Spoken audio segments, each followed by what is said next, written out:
wave motion. So first question देखेंगे बेटा, the ratio between assignments का बेटा first question,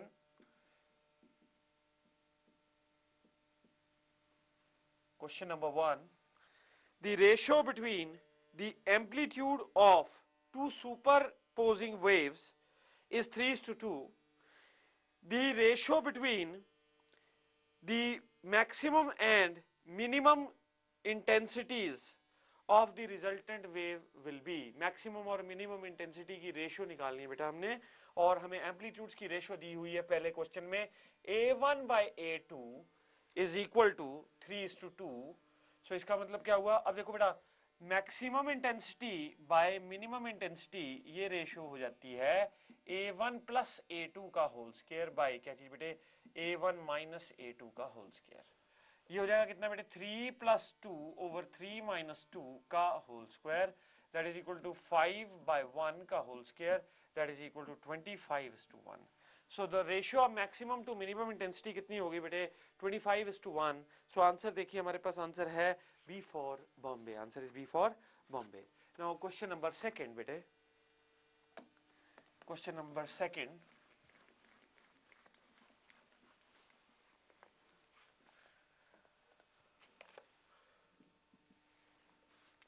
a set of 56 tuning forks are so arranged in series that each fork gives 4 beats per second with the previous one. The frequency of the last fork is 3 times that of the first. The frequency of the first fork is. So देखो बेटा ऐसा है, हमारे पास 56 tuning forks हैं और हर एक tuning fork अपने succeeding tuning fork के साथ जो उससे पहले वाला प्रीवियस ट्यूनिंग फोर्क के साथ 4 बीट्स पर सेकेंड दे रहा है, और जो फ्रीक्वेंसी है लास्ट वाले ट्यूनिंग फोर्क की, that is 3 times the frequency of the first tuning fork. Then the frequency of the first fork is, तो हमने निकालनी बेटा फ्रीक्वेंसी ऑफ फर्स्ट फोर्क. तो ये देखो ऐसा है बेटे, 56th जो फ्रीक्वेंसी है दैट इज 3f, और जो फर्स्ट फ्रीक्वेंसी है दैट इज f. हर एक, अब 56 ट्यूनिंग फोर्क्स हैं हमारे पास, 1 2 3 4, ठीक है. बीट्स कितने दे रहा है, 4. ये क्या बन गई बेटे, ये अर्थमेटिक प्रोग्रेशन बन गया. अर्थमेटिक प्रोग्रेशन के हिसाब से nth term is equal to first term plus n-1 into d. ठीक है बेटे, तो nth टर्म हो गई 3f is equal to first term f plus क्या चीज, ये 56th टर्म है, 56 - 1 इंटू डी. डी कितना है बेटे, 4 बीट्स. ठीक है, जो कॉमन डिफरेंस है वो 4 है बेटे.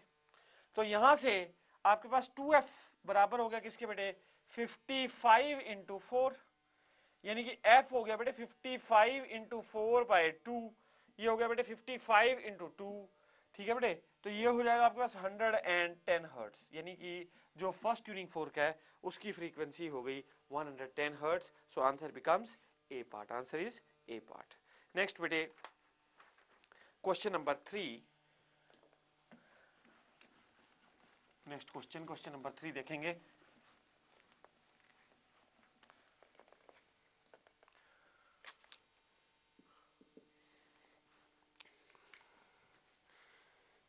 If the pitch of the sound of a source appears to drop by 10% to a moving person, then the velocity of motion is, velocity of sound is equal to 330 metre पर second.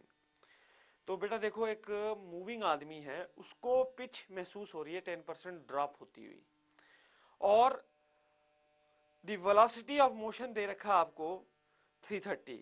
तो आपको speed निकालनी है of the moving person. So ये क्या है, observer moving away from the stationary source. ये case कौन सा हुआ बेटे, ये हमने पढ़ा है Doppler effect of sound, observer moving away from stationary source.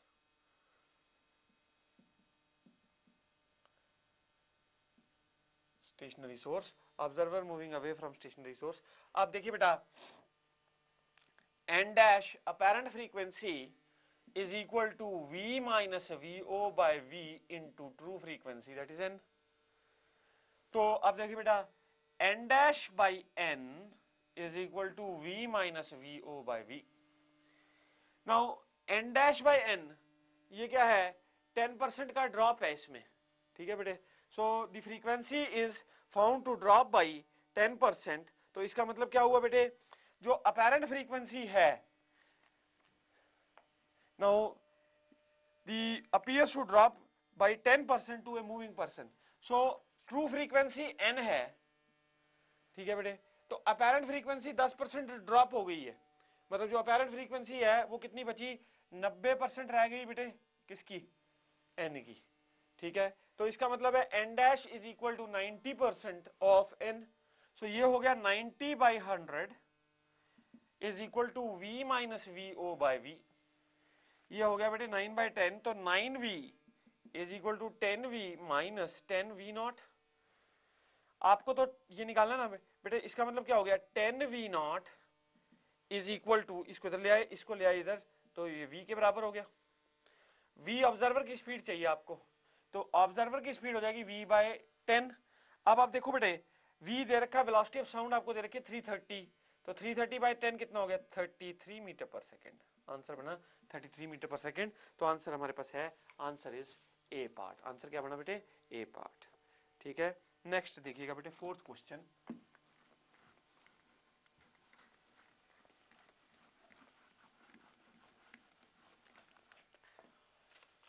Question number 4 देखेंगे अब. An object producing a pitch of 400 hertz is moving towards a stationary person with a velocity of 200 meter per second. The velocity of sound is 330 meter per second. The frequency of sound heard by the stationary person is.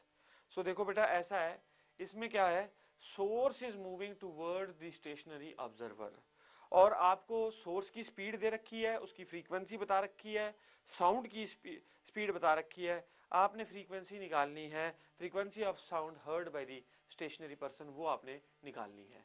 तो बेटा देखो, n dash is equal to v over v minus v s into true frequency.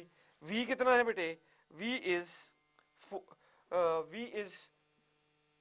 330, ठीक है बेटे. Sound की speed तो 330 दे रखी है हमको, 330 ओवर 330 माइनस 200, ठीक है बेटे, इंटू ट्रू फ्रीक्वेंसी कितनी है 400. ये हो गया बेटे 330 ओवर कितना 130 इंटू बेटे 400, ठीक है. ये कैंसिल हो जाएगा बेटे, ठीक है बेटे. और ये करीब करीब आपके पास कितना आ जाएगा, this will be near about to 1200 hertz. अगर आप इसको सॉल्व करते हैं तो नियरली 1200 हर्ट्ज के अप्रॉक्सीमेट आंसर आपके पास आ जाएगा, ठीक है बेटे. So answer is 1200 hertz. Answer is C part. Answer is C part. Next बेटे, फिफ्थ क्वेश्चन.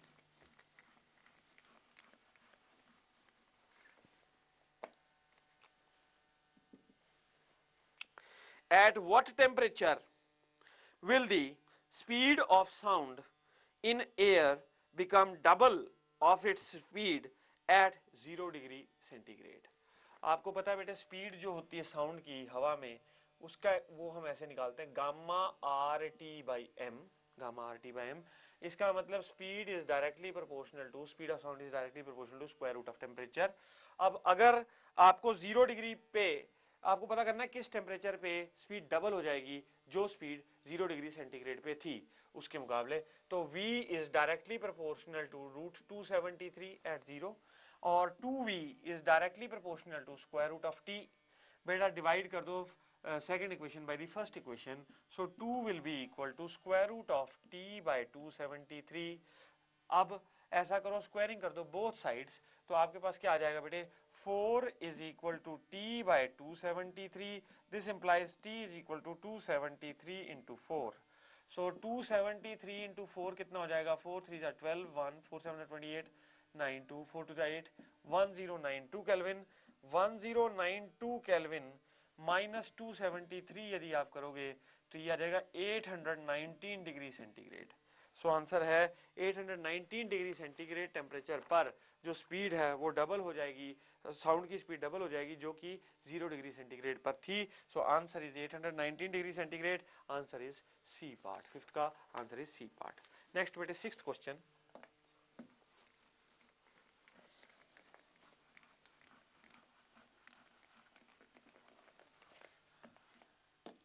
सिक्स्थ क्वेश्चन देखेंगे बेटा अब। Sound waves are traveling in a medium whose adiabatic elasticity is E and isothermal elasticity is E dash. The velocity of sound waves is proportional to, देखो बेटा ऐसा है, Newton Laplace फार्मूले के हिसाब से जो वेलोसिटी है that is directly proportional to square root of adiabatic elasticity. Adiabatic elasticity आपको दे रखी है इस क्वेश्चन में, adiabatic elasticity in this question is given to as E और isothermal elasticity इस क्वेश्चन में हमें दे रखी है बेटे E डैश। तो speed is directly proportional to square root of adiabatic elasticity. So answer क्या बनता है, answer is B for Bombay, answer is B for Bombay. Next बेटे सेवंथ क्वेश्चन, क्वेश्चन नंबर 7 देखेंगे।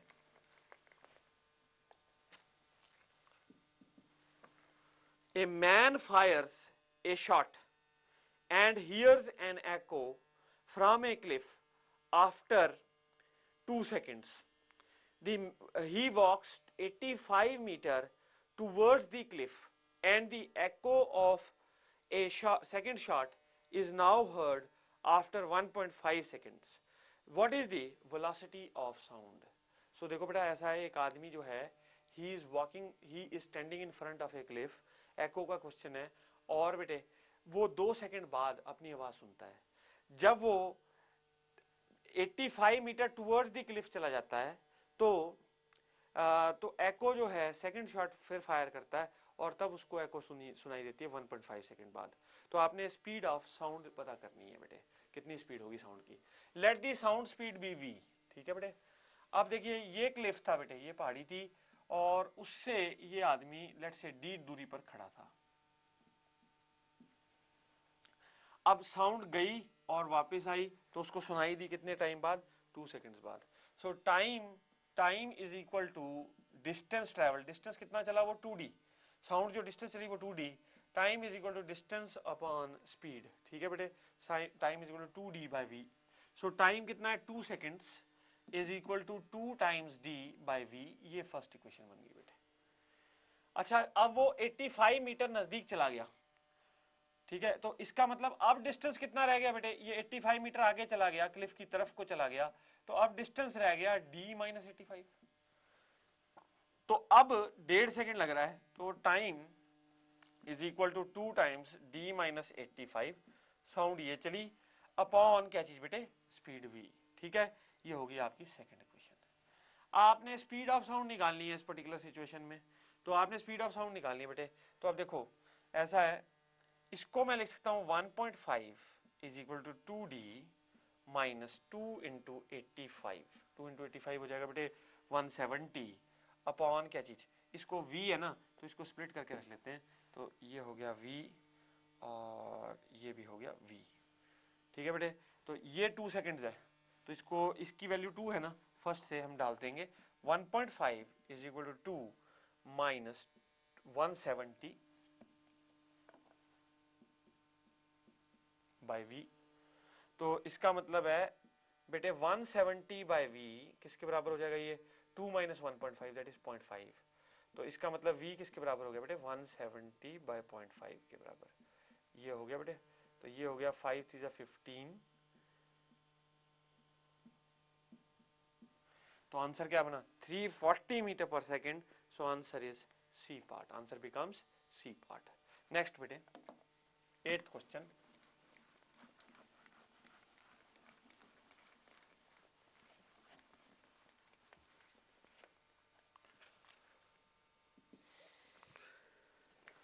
a tuning fork of unknown frequency when sounded with another of 256 Hz gives 4 beats per second when A loaded with certain amount of wax, it is found to give 2 beats per second. The unknown frequency is. So बेटा एक tuning fork है हमारे पास A और इसकी frequency हमको unknown है और कहता है इसको हमने साउंड किया किसके साथ 256 हर्ट्ज की फ्रीक्वेंसी वाले ट्यूनिंग फोर्क के साथ और हमें बीट्स कितनी मिल रही हैं नंबर ऑफ बीट्स मिल रही है 4 ठीक है जी तो वी आर गेटिंग 4 बीट्स पर सेकेंड अब बेटे हमसे कह रहा है when A loaded with certain amount of wax जब ए को हमने लोड कर दिया किसके साथ सर्टेन अमाउंट ऑफ वैक्स के साथ it is found to give 2 beats तो अननोन फ्रीक्वेंसी कितनी होगी we want to find what is the unknown frequency in this particular situation so देखो बेटा ऐसा है अननोन फ्रीक्वेंसी या तो 260 हो सकती है या 252 हो सकती है क्यों क्योंकि 256 के साथ अगर आप साउंड करोगे 260 को तो भी 4 बीट्स आती हैं और ऐसे भी 4 बीट्स आती हैं अब अगर आपने वैक्स किया तो वैक्स करने पर जो फ्रीक्वेंसी है वो घटनी है तो अगर बेटे 260 लेते हो तो 260 की बजाय 258 रह गई तो 2 बीट्स हो जाएंगी लेकिन अगर आप आंसर 252 को मानते हो तो बीट्स अगर आपने इसको वैक्स कर दिया 252 वाले को तो फ्रीक्वेंसी कम होनी है और नंबर ऑफ बीट्स बढ़नी थी लेकिन हमारे क्वेश्चन में नंबर ऑफ बीट्स क्या हो रही है कम हो रही है सो आंसर क्या बनेगा 260 hertz so answer is 260 hertz answer is C part answer is C part next बेटे 9th क्वेश्चन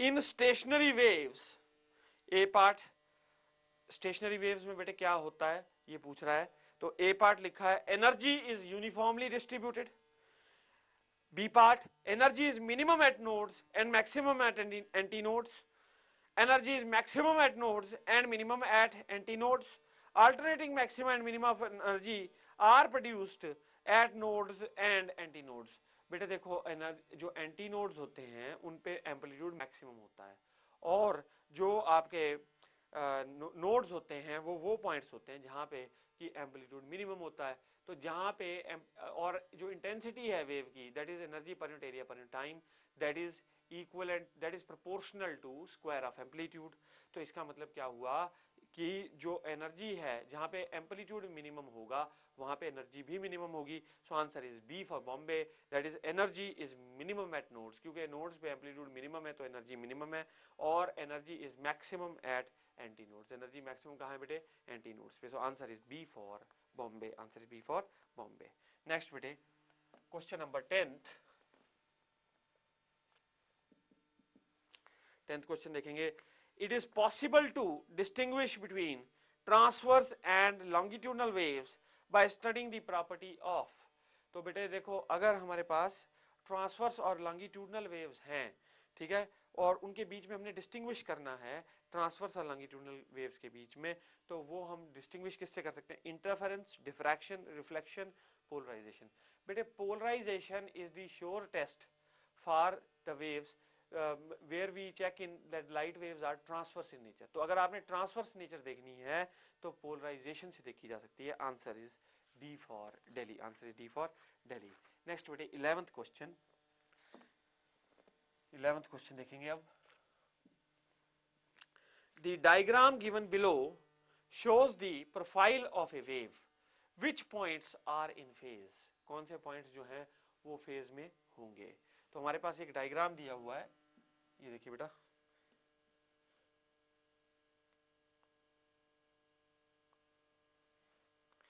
ये ए पॉइंट ये B point C D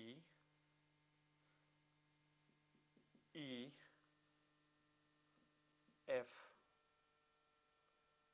G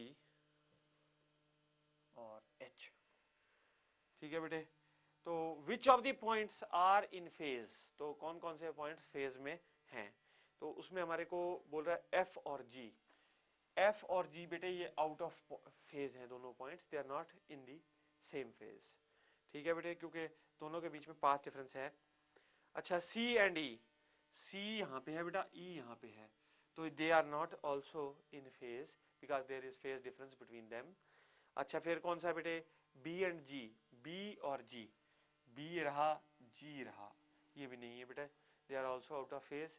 और बी एंड एफ आप देखिए, ये इसका क्रेस्ट और ये एक वेव पूरी होगी बेटे, अगली वेव में बी और एफ सेम पोजीशंस पे हैं, यानी कि वाई डिस्प्लेसमेंट सेम है दोनों के लिए। तो इस केस में जो है दोनों के दोनों are in phase with each other, so दोनों के दोनों in phase with each other. So answer is D part, B and F. So answer is D for Delhi. ठीक है बेटे, नेक्स्ट क्वेश्चन देखेंगे, 12th question.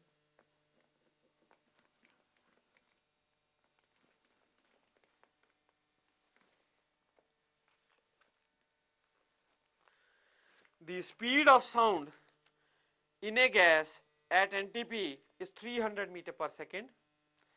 If the pressure increases 4 times without change in temperature, the velocity of sound will be. So बेटा एक gas में जो sound की velocity है एनटीपी पर वो 300 मीटर पर सेकेंड है, और हमने प्रेशर बदला है, प्रेशर को 4 टाइम्स कर दिया है, लेकिन टेम्परेचर चेंज नहीं किया है। तो अगर हमने प्रेशर को 4 टाइम्स कर दिया और टेम्परेचर नहीं बदला है तो वेलोसिटी ऑफ साउंड कितनी होगी। देखो बेटा आपको ये पता है velocity is equal to square root of gamma P by density.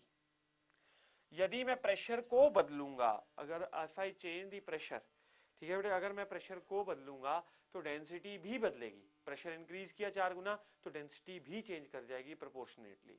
तो इसका मतलब है P by rho is constant, और अगर टेम्परेचर नहीं चेंज हो रहा है तो स्पीड में कोई चेंज नहीं होगा। सो इसका मतलब स्पीड पहले जितनी थी उतनी ही अब रहेगी, 300 मीटर पर second. So answer is B for Bombay, answer is B for Bombay. ठीक है बेटे, next question, 13th question. Next question देखेंगे 13th। Two engines cross each other traveling in opposite directions at 72 km per hour. One engine sounds a whistle of frequency 1088 Hz. If the speed of sound is 340 meter per second, the frequency heard by observer on the other engine after crossing will be, after crossing will be. So देखो बेटा ऐसा है, दो engine हैं और दोनों opposite directions में आ रहे हैं और स्पीड उनकी दे रखी है 72 kilometre per hour. 72 kilometre per hour का मतलब कितना हो जाएगा, 72 इंटू 5/18, तो ये हो जाएगा बेटे 20 मीटर पर सेकेंड, 20 मीटर पर सेकेंड। और एक इंजन जो है वो विसल साउंड करता है एट फ्रीक्वेंसी कितनी है बेटे, ट्रू फ्रीक्वेंसी आपको दे रखी है 1088 हर्ट्ज। और क्या है, और बेटे हमारे को दे रखा है जो स्पीड ऑफ साउंड है दैट इज 3, ये तो हो गई किसकी बेटे, बोथ ऑब्जर्वर और सोर्स की स्पीड। ठीक है, ये स्पीड ऑफ साउंड दे रखी है हमको 340 मीटर पर सेकेंड, 340 मीटर पर सेकेंड। और the frequency heard by the observer, तो हमने ऑब्जर्वर की frequency, the frequency observed heard by the observer on the other engine after crossing will be. After crossing के बाद क्या होगा, both source and observer are moving away from each other. तो apparent frequency क्या हो जाती है बेटे, n dash is equal to V, अगर अवे जा रहे हैं तो V minus V observer upon क्या चीज बेटे, वी प्लस वी एस। ठीक है बेटे, तो v plus we s into क्या चीज, ट्रू फ्रीक्वेंसी। तो ये हो गया बेटे 340 माइनस क्या चीज 20 अपॉन 340 प्लस 20 इंटू क्या चीज, ट्रू फ्रीक्वेंसी इज 1088 हर्ट्ज। तो ये होगी कितने बेटा, 32/36 इंटू 1088, 4 8 are 32, 4 9 are 36। सो ये आप अगर करेंगे सॉल्व तो ये आपके पास आ जाएगा approximately, this will come out to be 967 hertz. ये this will be 967 hertz. So answer is B for Bombay, answer is B for Bombay. Next बेटे 14th क्वेश्चन देखेंगे अब।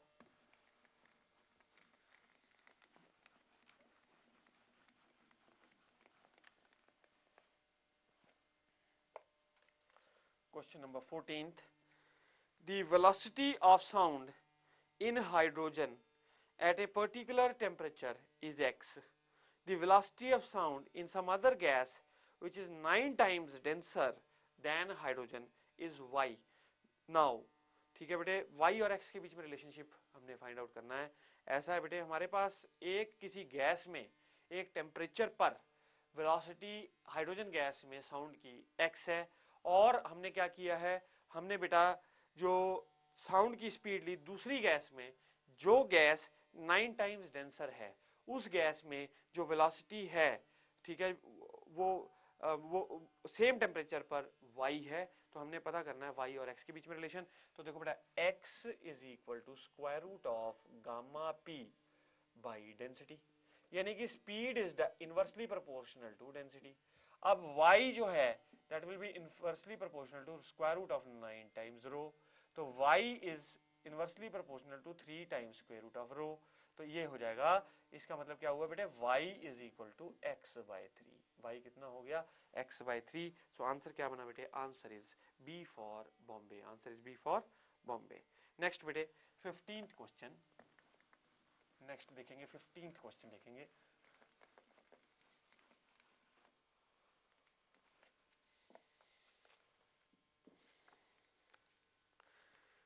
Two trains move towards each other with the same speed. दो ट्रेनें हैं बेटे, दोनों की दोनों एक दूसरे की तरफ आ रही हैं और सेम स्पीड से आ रही हैं. The speed of sound is 340 meter per second. If the height of the tone of the whistle of one of them heard on the other changes 9 by 8 times, ठीक है बेटे, then the speed of each train would be. So बेटे देखो, apparent frequency जो आपको बोल रहा है that changes by 9 by 8 times, तो हम लोगों ने क्या निकालना है, speed of each train निकालनी है. So here both the source and the observer are moving towards each other. और speed of sound कितनी दे रखी है बेटे आपको, 340 मीटर पर सेकेंड. नाउ apparent frequency अगर दोनों एक दूसरे की तरफ चल रहे हैं, so apparent frequency is equal to v plus बड़ा V. Let us say this is the speed of one of the trains, observer, upon v minus बड़ा V into true frequency. So n dash by n is equal to v plus capital V over v minus small v. So n dash by n कितना हो गया बेटे, 9 by 8 is equal to v plus capital V over v minus small v over v minus capital V. So ये हो जाएगा 9v minus 9 times capital V is equal to 8v plus 8 times capital V. So ये हो जाएगा बेटे कितना, small v is equal to 17 times v. So this implies the speed of one train will be v by 17. तो v कितना है, 340 यानी 20 हो गया. So v is 20 मीटर पर सेकेंड, यानी कि दोनों ट्रेन्स एक दूसरे की तरफ 20 मीटर पर सेकेंड की स्पीड से आ रही हैं. सो आंसर क्या बनता है, answer is C part. Answer is C part. Next बेटे 16th question.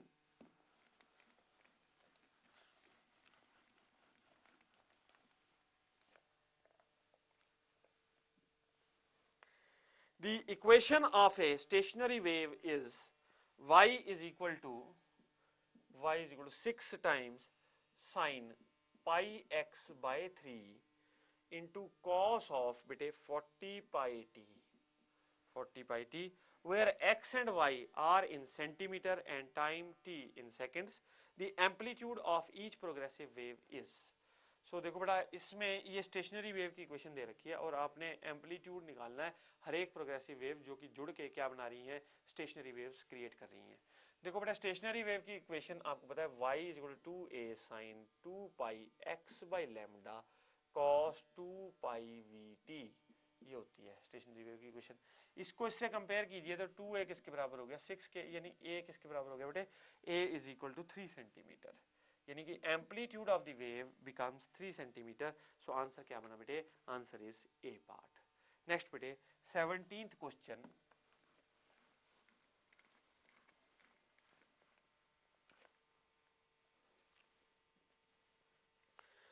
Two identical simple harmonic waves, each with amplitude 10 centimeter, interfere constructively in a region. If I is the intensity of each wave, then the intensity of the resultant wave will be. So intensity हमने किसकी निकालनी है बेटे, resulting wave की।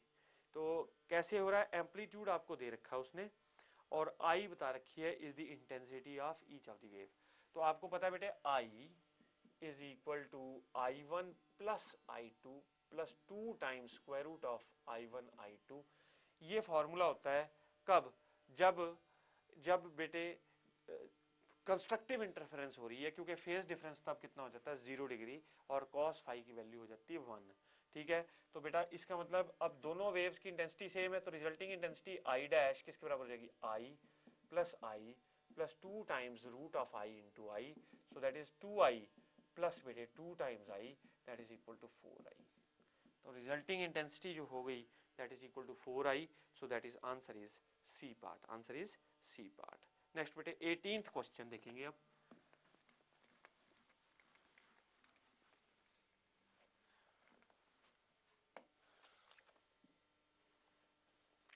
A hollow metallic tube of length L and close at one end produces resonance with a tuning fork of frequency F.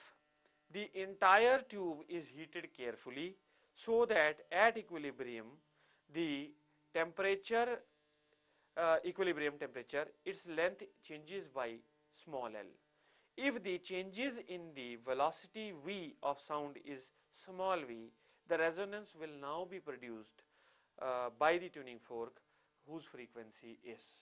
So देखो बेटे ऐसा है बेटे, पहले हमारे पास रेजोनेंस हो रही है और स्पीड ऑफ साउंड हमको v दे रखी है, और जिस ट्यूब के साथ, ठीक है बेटे, एक हॉलो मेटेलिक ट्यूब है, इसकी लेंथ कितनी है l, इस ट्यूब के साथ रेजोनेंस हो रही है एक ट्यूनिंग फोर्क की। तो आपको पता है मिनिमम जो फर्स्ट कंडीशन होगी रेजोनेंस की, that will be at the fundamental frequency of the organ pipe, और जो रेजोनेंस होगी that will be equal to at this frequency.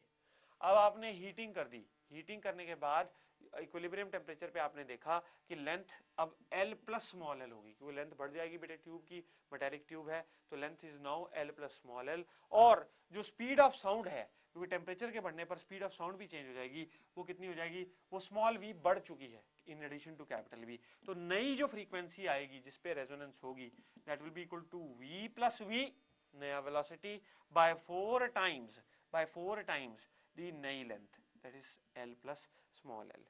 तो answer is D for Delhi, answer is D for Delhi. Next बेटे 19th question देखेंगे अब।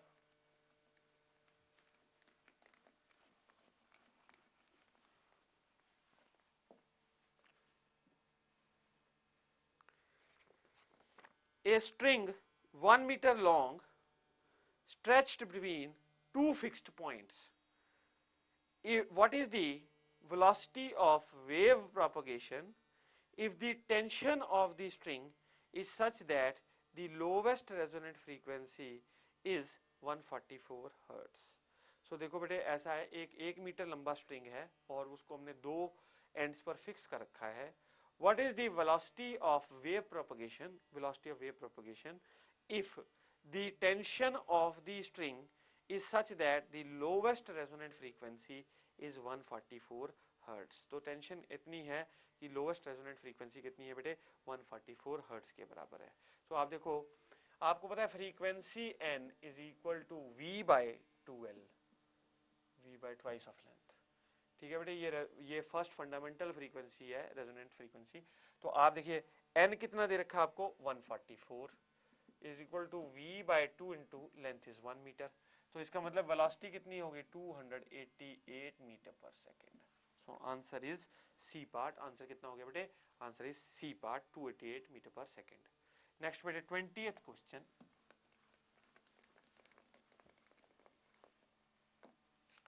20th question कह रहा है, for every 1 degree centigrade rise in temperature the velocity of sound waves, the velocity of sound waves.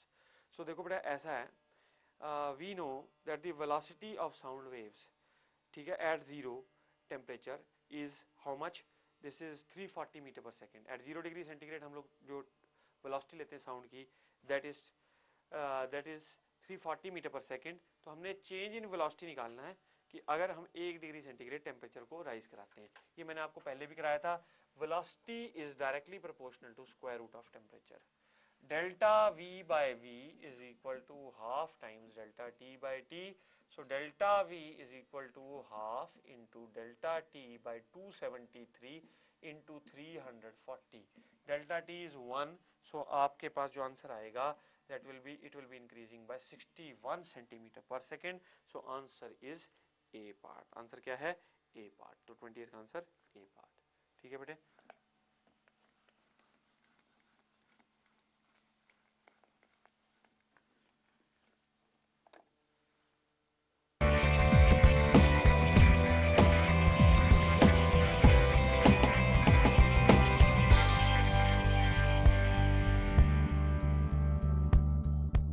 Question number 21.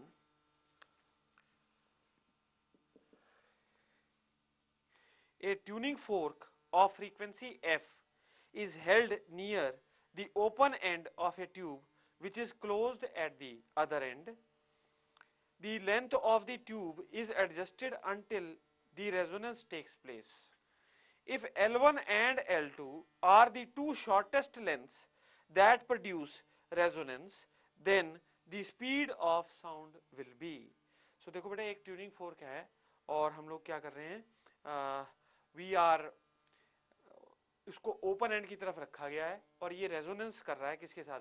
Tube की length के साथ। Tube की लेंथ को एडजस्ट किया जा रहा है, यानी क्लोज्ड एंड ट्यूब है और दो लेंथ्स L1 और L2 पर ये क्या शो कर रहा है? It is showing resonance. तो हमने पता करना है कि स्पीड ऑफ साउंड क्या होगी। सो आप देखो बेटा F frequency is equal to V by 4L1। ठीक है, ये फर्स्ट रेजोनेंस है और सेकेंडली फिर दोबारा इसी के साथ रेजोनेंस आएगी 3V बाय 4L2। ये दूसरे, ये जो है थर्ड हार्मोनिक पे आ रही है और एक फर्स्ट हार्मोनिक पे आ रही है। सो आप देखिए बेटा वेलोसिटी निकालनी है हमने, तो V is equal to 4F into L1 और यहाँ पे V is equal to 4F। ठीक है बेटे, 4F इंटू क्या चीज? 4F into L2 by 3। ठीक है बेटे, 4F इंटू L2 बाई 3। तो ये हमारे पास दो अलग अलग सिचुएशन आई हैं। अब आप देखिए, तो इसको लिख सकते हो आप 3 भी लिख सकते हो बेटे। तो अब आपको क्या निकालनी है? You know the lengths L1 और L2 जिसपे की रेजोनेंस आ रही है और फ्रीक्वेंसी F भी पता है, तो वेलोसिटी निकालनी है। सो 2V इज इक्वल टू बेटे 4F into L2 minus L1। तो इसका मतलब V कितना हो गया बेटे? 2F into L2 minus L1। सो आप देखिए आंसर क्या बनता है? V is equal to 2F into L2 minus L1. Answer becomes A part. Answer is A part. Next बेटे 22nd क्वेश्चन देखेंगे अब।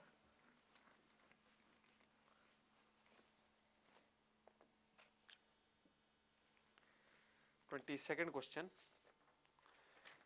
A sonometer wire is to be divided into three lengths, three segments having fundamental frequencies in the ratio of 1:2:3.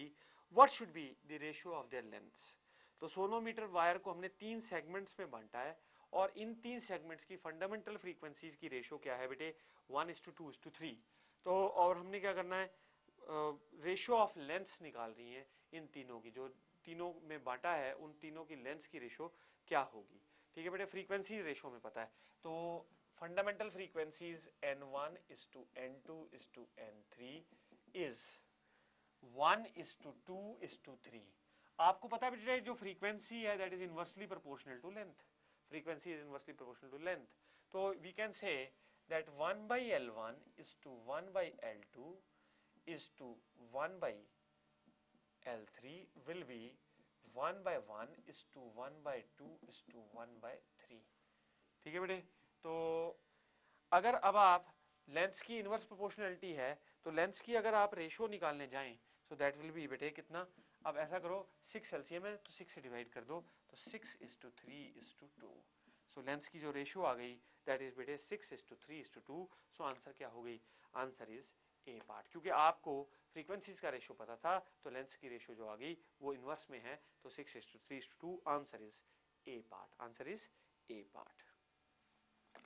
23rd question देखेंगे बेटा।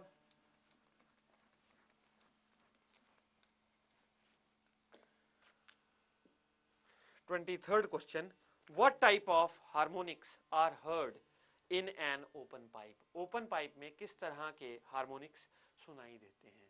तो बेटा देखो, अगर हमारे पास ओपन पाइप है तो आपको पता है सक्सेसिव फ्रीक्वेंसीज का जो रेशो है n1:n2:n3:n4:n5 सो ऑन करते करते इज 1:2:3:4:5, यानी कि 6 सो ऑन। तो इसका मतलब दोनों ऑड और इवन हार्मोनिक्स प्रेजेंट होते हैं ओपन ऑर्गन पाइप में। सो आंसर क्या बनता है बेटे? Answer is D for Delhi, both the odd and even harmonics. ठीक है बेटे। नेक्स्ट 24th क्वेश्चन, नेक्स्ट देखेंगे बेटे 24th question. A tuning fork produces 5 beats with sonometer wires of 40 centimeter as well as 44 centimeters, as well as 44 centimeter. Other factors remaining unchanged. The frequency of the tuning fork will be. The frequency of the tuning fork will be.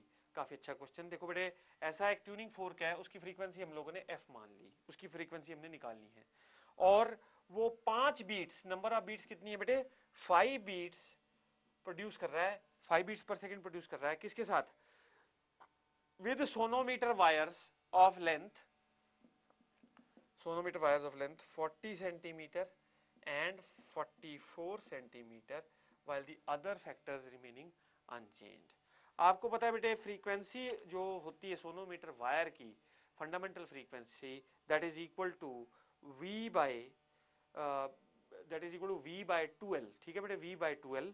तो अगर आपने V by length कम रखी है तो naturally frequency ज्यादा होगी। तो V by 2 times L1, L1 की वैल्यू कितनी हो जाएगी बेटे? 0.4। ठीक है बेटे, माइनस द फ्रीक्वेंसी। ठीक है बेटे, लेंथ कम है तो इसकी फ्रीक्वेंसी ज्यादा है, तो इज इक्वल टू कितना? 5 बीट्स प्रोड्यूस हो रही है। ठीक है बेटे, अब देखो, अब हमने क्या करा, जब लेंथ बढ़ा दी तो फ्रीक्वेंसी घट गई, तो V बाय 2 टाइम्स 0.44, ये किसके बराबर है? ये फिर 5 के बराबर है। ठीक है, तो बेटे दोनों दो इक्वेशंस हैं और दो ही हमारे पास अननोन्स हैं, तो यहां से हम फ्रीक्वेंसी निकाल सकते हैं। फ्रीक्वेंसी सॉल्व करेंगे तो फ्रीक्वेंसी हमारे पास आ जाएगी 105 हर्ट्ज। फ्रीक्वेंसी कितनी आ जाएगी बेटे? 105 hertz. We will be obtaining this frequency. So answer क्या बनता है? Answer is C part, answer is C part. Next बेटे 25th question.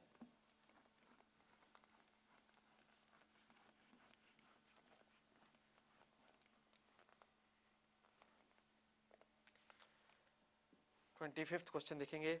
A closed organ pipe and an open organ pipe have their first overtones of identical frequency, their respective lengths are in the ratio. ठीक है बेटे, तो आप देखो, एक closed organ pipe है और एक ओपन ऑर्गन पाइप है, इनके जो फर्स्ट ओवरटोन्स हैं they are of identical frequency, तो इनके रिस्पेक्टिव लेंथ्स की क्या रेशियो होगी? तो बेटा क्लोज्ड ऑर्गन पाइप की लेंथ हम लोग L1 मान लेते हैं और ओपन ऑर्गन पाइप की हम लोग लेंथ L2 मान लेते हैं, और दोनों के फर्स्ट ओवरटोन सेम फ्रीक्वेंसी के हैं। तो बेटा देखो, क्लोज्ड ऑर्गन पाइप के लिए फर्स्ट ओवरटोन क्या होता है? 3V बाय 4 टाइम्स L1, और जो ओपन ऑर्गन पाइप है उसका फर्स्ट ओवरटोन किसके बराबर होता है? 2V बाय 2L, यानी कि V बाय L2। सो इसका मतलब है बेटे L1 बाय L2 किसके बराबर हो गया? 3 बाय 4, यानी कि successive lengths are in the ratio 3:4। So answer is C part. Answer क्या बनता है बेटे? सी पार्ट। नेक्स्ट बेटे 26th क्वेश्चन। नेक्स्ट देखेंगे 26th question.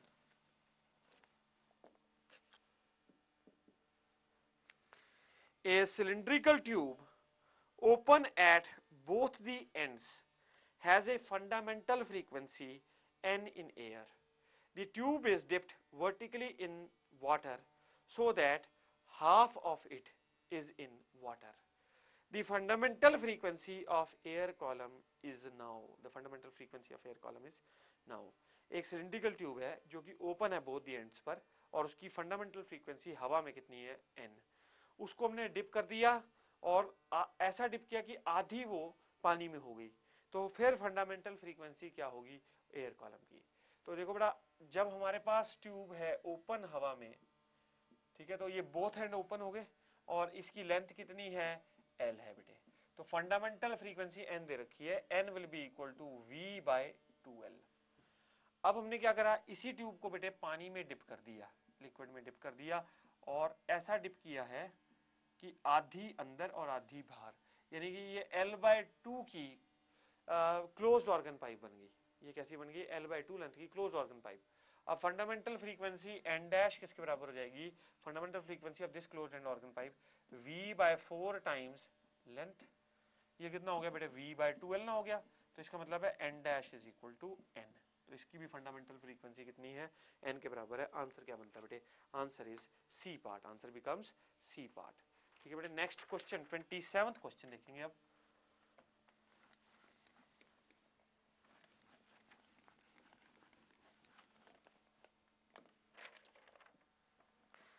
The speed of a wave in a certain medium is 960 meter per second. If 3600 waves pass over a certain point of medium in 1 minute, the wavelength is. So देखो बेटा, ऐसा है, speed हमको दे रखी है, speed कितनी है 960 metre पर सेकेंड, और फ्रीक्वेंसी के लिए हमें डेटा दे रखा है उसने, फ्रीक्वेंसी एन से लिखूंगा बेटे, तो frequency n is equal to 3600 by 60, यानी कि ये हो गया 60 हर्ट्स। ठीक है बेटे, 60 हर्ट्स होगी, और आपको पता करना है वेवलेंथ, तो v is equal to n lambda, यानी कि lambda is equal to v by n, that is 960 by 60। ठीक है बेटे, ये हो गया 16 मीटर, तो वेवलेंथ कितनी होगी 16 metre. Answer is D for Delhi, answer is D for Delhi. Next बेटे 28th question.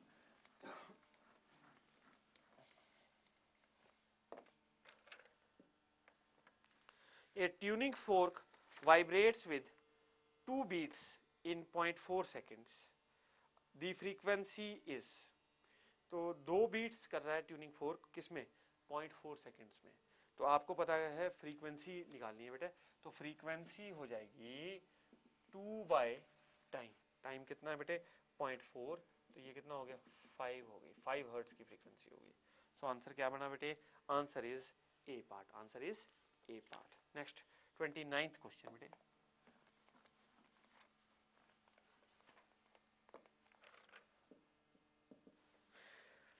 Ultrasonic signal sent from sonar returns to it after reflection from a rock after a lapse of 1 second. If the velocity of ultrasound in air in water is 1600 meter per second, the depth of the rock in water is. So आपको पता है बेटे, एक सोनार signal भेजा है हमने, तो सोनार signal जो है वो रिफ्लेक्ट होके, ठीक है बेटे, वापस आ जाता है कितने 1 सेकंड बाद, और स्पीड हमें दे रखी है, हमने पता करना है डेप्थ। आपको पता है बेटे स्पीड ऑफ साउंड, देखो ऐसा है, यहाँ पे रॉक है, यहाँ से हमने सिग्नल भेजा, ठीक है बेटे, और ये रिफ्लेक्ट होके हम तक पहुंच रहा है, टाइम दे रखा हमको, लेट अस से it is a depth d। सो इसका मतलब कितनी स्पीड ट्रेवल, कितना डिस्टेंस ट्रेवल किया इसने, 2d डिस्टेंस ट्रेवल किया, 2d बाई t। तो स्पीड कितनी है बेटे, स्पीड है 1600 is equal to 2 times d by 1, तो d कितना हो गया 800 मीटर, यानी कि 800 मीटर डेप्थ पे ये रॉक पड़ा हुआ है। Answer is D for Delhi, answer is D for Delhi. Next बेटे 30th question.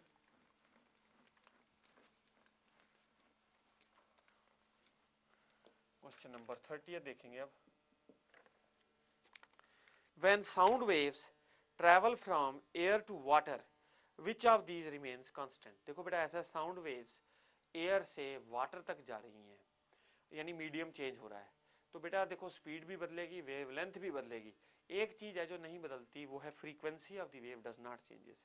So answer is B part, frequency remains constant, answer is B for Bombay. 30th का B for Bombay. 31st question.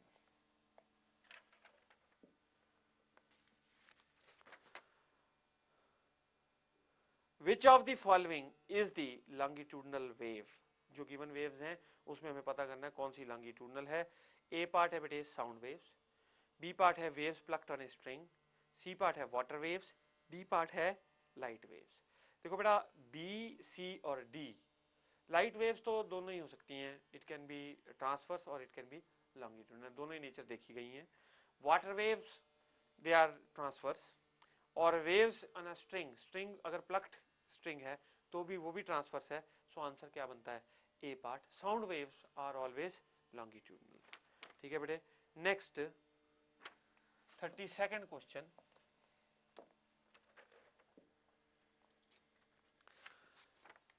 which one is not produced by sound waves in air। ठीक है बेटे, कौन सा effect produce नहीं होता sound wave से। तो पोलराइजेशन जो है वो सिर्फ ट्रांसवर्स वेव से प्रोड्यूस होता है और साउंड वेव्स लॉन्गिट्यूडनल होती हैं। तो पोलराइजेशन जो फिनोमेना है it is not produced by sound waves in air. So answer is A part. ठीक है बेटे, answer is A part. Next 33rd question, Newton Laplace formula is derived from A part isothermal change, B part adiabatic change, C part isobaric change, D part none of these। जो Newton Laplace formula है बेटे that indicates what? Adiabatic change, that indicates adiabatic change। so answer is B for Bombay, answer is B for Bombay। 34th question now, question number 34 देखेंगे बेटा। The velocity of sound is greatest in, तो sound की velocity किस में greatest होती है? A part water, B part air, C part vacuum और D part metal. बेटा मेटल्स में जो लॉन्गिट्यूडनल वेव्स होती हैं they travel with the highest speed. So answer is D for Delhi, answer is D for Delhi. Next बेटे 35th question,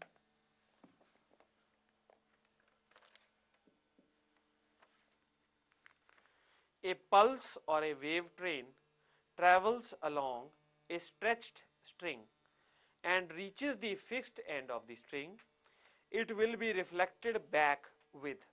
देखो बेटा ऐसा अगर फिक्स्ड एंड यानी रिजिड बॉडी पे, रिजिड बाउंड्री पर से अगर हम वेव्स की रिफ्लेक्शन देख रहे हैं तो वेव्स में फेज डिफरेंस आ जाता है, रिफ्लेक्टेड वेव्स में फेज डिफरेंस आ जाता है 180 का, और वेलोसिटी की डायरेक्शन रिवर्स हो जाती है।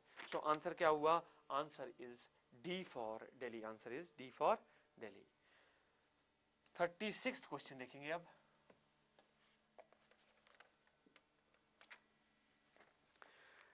इक्वेशन y नॉट साइन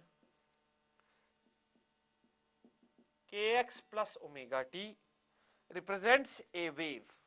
तो हमारे पास बेटा एक गिवन इक्वेशन है वेव की, that is y is equal to y nought sine kx plus omega t, और हमने क्या पता करना है ये वेव कैसी वेव रिप्रेजेंट हो रही है। देखो बेटा आपको मैंने बताया था y is equal to a sine omega T minus kx, ये वेव रिप्रेजेंट कर रही है लेफ्ट टू राइट जा रही है, यानी कि left to right means positive x axis में जा रही है। और अगर हमने यहाँ पे प्लस साइन लगा दिया so this indicates that it is traveling from right to left, यानी कि it is traveling in the negative x direction। so ये जो वेव है इसमें प्लस साइन आ रहा है जो गिवन वेव है, तो इसका मतलब है ये कैसी जा रही है? नेगेटिव x डायरेक्शन में जा रही है। Answer is D for Delhi, answer is D for Delhi. Next बेटे 37th क्वेश्चन,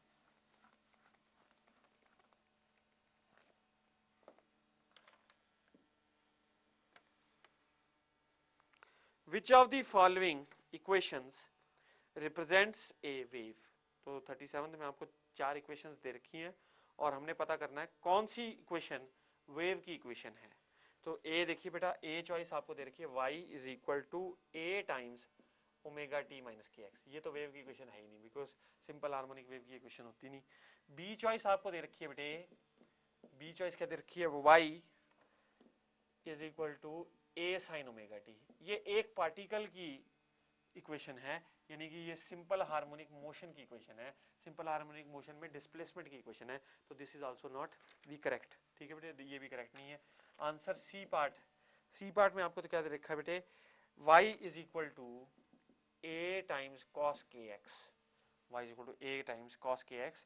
ये बेटे this is also not a equation of wave because time के साथ कोई डिपेंडेंसी नहीं है, ये भी इक्वेशन नहीं है। तो आंसर बनेगा डी पार्ट। डी में क्या दे रखा है, y is equal to a times sine A T minus B X plus C. इसको आप देख सकते हो, you can compare this a times sine of omega T minus के एक्स प्लस फाइव, इससे कंपैरिजन हो सकता है इसका। तो इसका मतलब है answer is D for Delhi, answer is D for Delhi. Next बेटे 38th क्वेश्चन।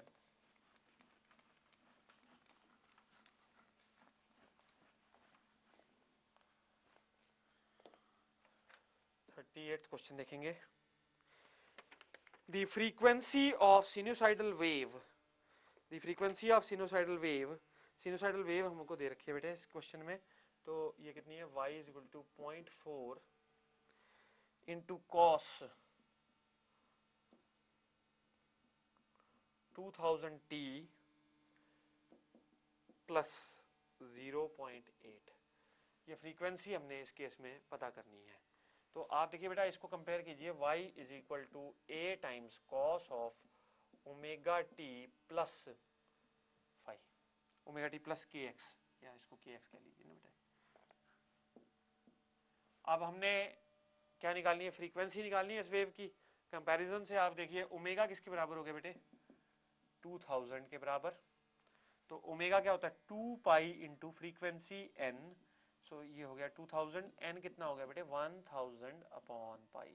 तो frequency becomes 1000 upon pi hertz. So answer is D for Delhi, answer is D for Delhi. Next बेटे 39th क्वेश्चन देखेंगे अब।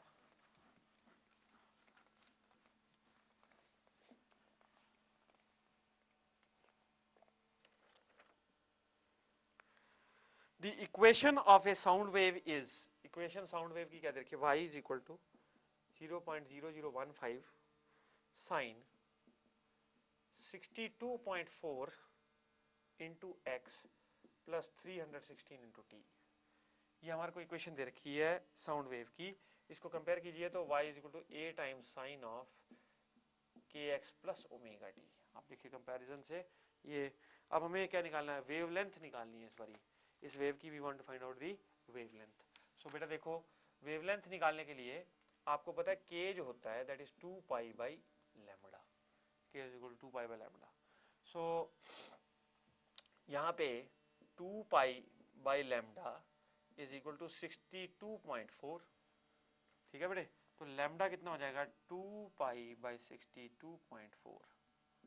अच्छा ये अब हमारे को इसकी यूनिट नहीं बता रखी, तो ये अगर ये आप सॉल्व करते हो तो ये आ जाएगा बेटे 0.1 units. Lambda, lambda will be 0.1 units. तो आंसर क्या बना, answer is B for Bombay, answer is B for Bombay.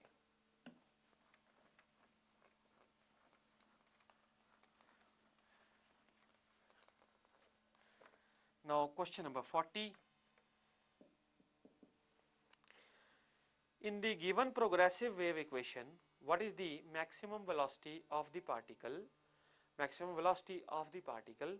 So y जो वेव है बेटे, वेव की इक्वेशन दे रखी है, y is equal to 0.5 sin 10 pi t minus 5x centimetre. This is the equation of the wave that has been given. तो हमने maximum particle velocity निकालनी है। देखो बेटा पार्टिकल वेलोसिटी जो होती है वो होती है dy बाई dt, और ये है पार्टिकल वेलोसिटी, ठीक है बेटे। और वेव की वेलोसिटी पता कितनी होती है, that is equal to dy by dx। Wave की वेलोसिटी होती है dy बाई dx। अच्छा बेटे पार्टिकल की मैक्सिमम वेलोसिटी अगर आप इसको dy बाई dt करोगे, ठीक है बेटे, maximum velocity of the particle is equal to omega times A. Maximum velocity of the particle is equal to omega into A, ठीक है बेटे। तो ओमेगा कितना है इस इक्वेशन में, 10 पाई, 10 पाई इंटू ए कितना है बेटे 0.5। तो ये हो गया 5 pi centimetre per second. Answer becomes 5 pi centimetre per second. So answer is B for Bombay, answer is B for Bombay. Next बेटे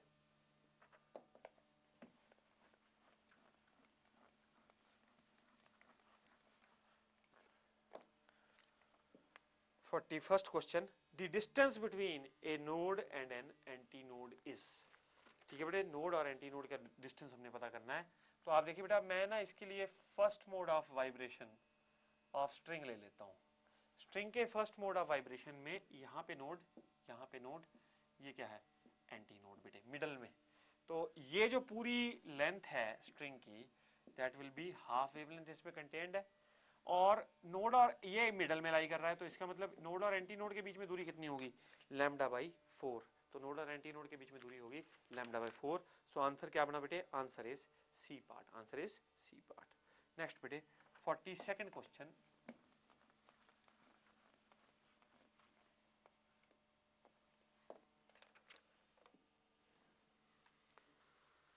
energy is not carried by, A part है transverse progressive waves, B part है longitudinal vibration, C part है stationary waves, D part है electromagnetic waves.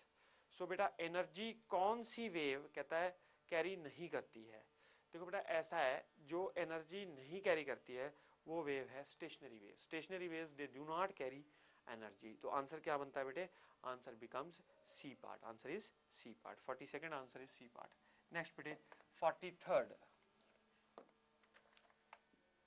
progressive wave always carries energy whereas the stationary wave do not carry energy. Now beta next question है, a standing wave having three nodes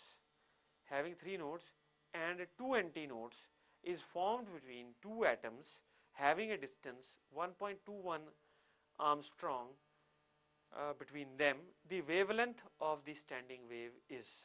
So बेटा दो atoms हैं हमारे पास, और दो atoms के बीच की जो दूरी है that is equivalent to 1.21 आर्मस्ट्रॉन्ग्स।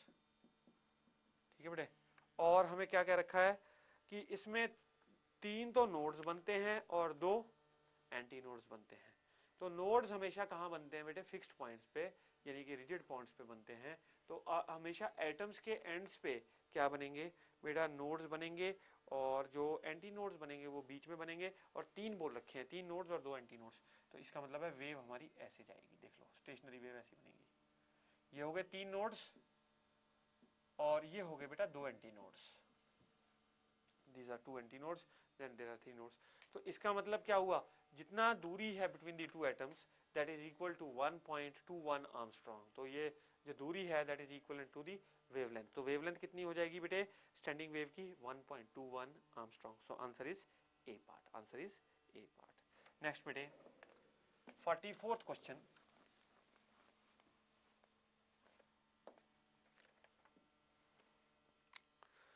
Equation of a stationary wave is, so equation दे रखी है हमें स्टेशनरी वेव की, y 4 sin pi x by 3 into cos 40 pi t into cos of 40 pi t. Then the separation between two consecutive nodes is, then the separation between two consecutive nodes is. सो बेटा हमें lambda चाहिए, consecutive nodes के बीच में जो separation होगी that is lambda by 2, half wavelength होती है। तो हमें पहले क्या निकालना पड़ेगा, इस केस में लैम्डा निकालना पड़ेगा। उसके लिए हमें इक्वेशन ऑफ स्टेशनरी वेव दे रखी है, इसको कंपेयर करेंगे स्टेशनरी वेव की इक्वेशन से। 2a sin 2 pi x by lambda cos of 2 pi vt। So बेटा 2 pi x by lambda is equal to pi x by 3। So pi से pi cancel, x से x cancel. So lambda कितना आ गया, 6 आ गया। ठीक है बेटा, लैम्डा इज इक्वल टू 6। अब ये यूनिट तो देनी रखी, तो लैम्डा इज 6। तो दो नोड्स, कंसेक्टिव नोड्स के बीच में दूरी कितनी हो जाएगी, distance between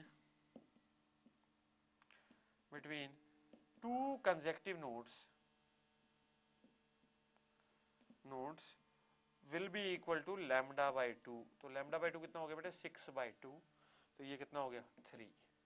so answer is 3 units.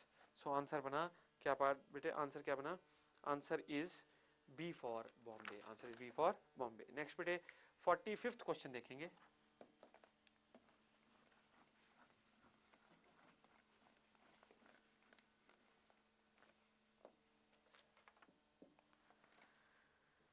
A rod is fixed between two points and is vibrating. The length of the rod for the first harmonic will be. So बेटा देखो ऐसा है, एक रॉड है जो कि हमने फिक्स कर दी between 2 points और the length of the rod for the first harmonic will be. तो first harmonic में length जो होती है that is half the wavelength. So L length is equal to half the wavelength of the stationary wave that is getting generated. So that is lambda by 2. Answer क्या बना? B for Bombay. Answer is B for Bombay. Next बेटे 46th question.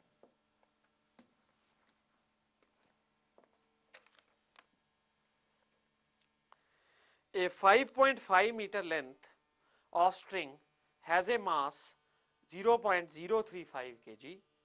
If the tension in the string is 77 Newton, the speed of a wave in the string is.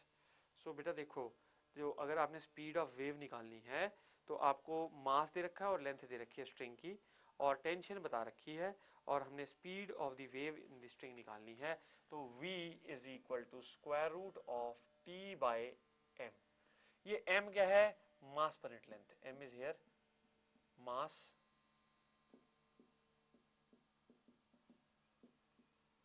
पर unit length. So v will be equal to square root of, tension कितनी दे रखी है बेटे हमको? दी tension is 77 upon क्या चीज बेटे? मास कितना दे रखा है? 0.035 अपॉन लेंथ कितनी दे रखी है बेटे? 5.5. ठीक है, इसको यदि आप सॉल्व करते हो, if you solve this you will get the answer as 110 metre पर सेकेंड. सो आंसर क्या बनता है बेटे? Answer is A part. Answer is A part. Next बेटे 47th question.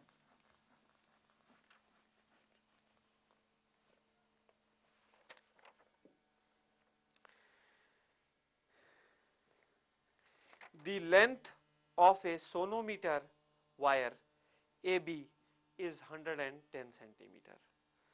Where should the two bridges be placed from A to divide the wire in 3 segments whose fundamental frequencies are in the ratio 1:2:3? So बेटा ऐसा है, हमारे पास एक तार दे रखी है और ये A एंड है, ये B एंड है. जो तार है बेटे इसकी लेंथ हमको कितनी दे रखी है? Length is given to us as 110 centimetre. ठीक है बेटे, 110 सेंटीमीटर हमें तार की लेंथ दे रखी है और जो दो ब्रिज रखने हैं इस तार के नीचे, मतलब यहाँ कहीं दो ब्रिज रखने हैं और सच दैट इस पोर्शन की और इस पोर्शन की और इस पोर्शन की जो फंडामेंटल फ्रीक्वेंसीज हैं उनकी रेशो कितनी हो जाए? 1:2:3. सो N1 is to N2 is to N3 is 1:2:3. तो बेटा लेंथ्स की रेशो क्या हो जाएगी? L1 is to L2 is to L3. ठीक है बेटे, लेंथ्स की रेशो कितनी हो जाएगी? that is in proportional to 1/N1 is to 1/N2 is to 1/N3. तो ये हो जाएगी बेटे कितनी? 1/1 is to 1/2 is to 1/3. तो ये 6 से मल्टीप्लाई कर दो थ्रू आउट, तो ये आ जाएगी 6:3:2. ये लेंस की रेशो आ गई. ठीक है, लेट दी कॉमन रेशो भी x. तो 6x हो गई फर्स्ट सेगमेंट की और 3x होगी दूसरे की और 2x होगी अखीरले की. 6x plus 3x plus 2x ये किसके बराबर हो जाएगी बेटे? 110 के बराबर. तो 11x बराबर है 110. x कितना हो गया बेटे? 10. तो इसका मतलब है पहला ब्रिज, पहली जो वायर है उसकी लेंथ होगी 60, दूसरे पोर्शन की होगी 30. यानी कि ए एंड से अगर देखा जाए तो पहला ब्रिज हम लोग 60 सेंटीमीटर पे रखेंगे और दूसरा ब्रिज 90 पे रखेंगे. So answer is 60 centimetre and 90 centimetre. So answer is B for Bombay. Answer क्या है हमारे पास? B for Bombay. नेक्स्ट बेटे 48th question.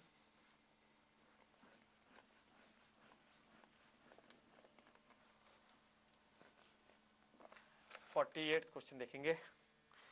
The fundamental frequency of a stretched string is V0 if the length is reduced by 35 centimeter and the tension is increased by if the length is reduced by 35% and tension is increased by 69%, the fundamental frequency will be. So देखो बेटा ऐसा है, आपके पास stressed string की fundamental frequency V nought दे रखी है, V nought is equal to V by 12, V nought is equal to V by 12। तो हमने क्या करा है, टेंशन को इंक्रीज कर दिया 69% से और लेंथ को रिड्यूस कर दिया 35% से। सो बेटा देखो अब V जो है that is equal to square root of T by mass पर यूनिट लेंथ इंटू 1/12। ठीक है बेटे, तो इसका मतलब क्या हुआ, यानी कि V nought delta V nought, ठीक है, तो delta V nought by V is equal to half times delta T by T minus delta L by L। ठीक है बेटे, तो अब हमने पता करना है फंडामेंटल फ्रीक्वेंसी कितनी हो जाएगी। ठीक है बेटे, तो फंडामेंटल फ्रीक्वेंसी पहले कितनी थी, V नॉट थी, तो ये हो जाएगी हाफ इंटू क्या चीज बेटे, आपको टेंशन इंक्रीज कर दी है तो 69% प्लस क्या चीज, प्लस प्लस बेटे delta L by L that is 69%, that is equal to 69%। तो ये होगी बेटे कितना, delta V nought by V nought will be equal to, ये हो जाएगा अप्रोक्सीमेटली 34 के लगभग। ठीक है बेटे, 34 के लगभग आएगा, 34 पॉइंट समथिंग और प्लस 69, तो ये नियरली जो है 100% के लगभग आ रहा है।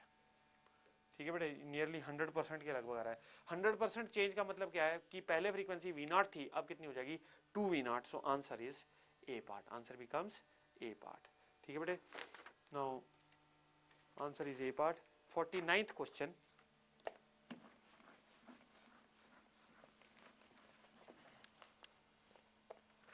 49th क्वेश्चन देखिए, a resonating column has resonant frequencies as 100, 300, 500 hertz, then it may be।